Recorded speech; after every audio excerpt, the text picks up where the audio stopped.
রাজনৈতিক ইস্যু সৃষ্টি করতেই 3 সিটিতে ভোট বর্জন করেছে বিএনপি। ধানমন্ডিতে আওয়ামী লীগ সভানেত্রীর দলীয় কার্যালয়ে এক সংবাদ সম্মেলনে অভিযোগ করেন আওয়ামী লীগের যুগ্ম সাধারণ সম্পাদক মাহবুবুল আলম হানিফ। আর আওয়ামী লীগ নেতা হাসান মাহমুদ অভিযোগ করেন, শুধু নির্বাচন নয়, গণতন্ত্র নস্যাতে মেতে উঠেছে 20 দল। বেগম খালেদা জনরোষের শিকার হয়ে, গণধিকৃত হয়ে, জনগণ থেকে বিচ্ছিন্ন হয়ে উনি ওনার এই অবরোধ এবং হরতাল কর্মসূচি সম্পূর্ণভাবে ব্যর্থ হওয়ায় উনি এই কর্মসূচি থেকে বের হওয়ার পথ খুঁজছিলেন। এর মধ্যে সিটি কর্পোরেশন নির্বাচন ঘোষিত হওয়ার পর বেগম খালেদা জিয়া এটাকে একটা কৌশল হিসেবে নিয়েছেন। যে কৌশল হিসেবে বেগম খালেদা জিয়া এই নির্বাচনকে তার রাজনৈতিক আরেকটি নতুন কূটকৌশলের হাতিয়ার হিসেবে নিয়েছেন।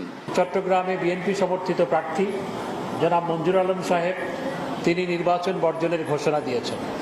এই পুরো নির্বাচন বর্জনের ঘোষণা এবং ঢাকায়ও বিএনপির পক্ষ থেকে সংবাদ সম্মেলন করে তারা নির্বাচন বর্জনের ঘোষণা দিয়েছেন এবং এই পুরো প্রক্রিয়াটি আসলে গত কয়েকদিন ধরে নির্বাচনকে প্রশ্নবিদ্ধ করার অংশ হিসাবে আজকে প্রথমে চট্টগ্রামে, পরে ঢাকায় এই নির্বাচন বর্জনের ঘোষণা।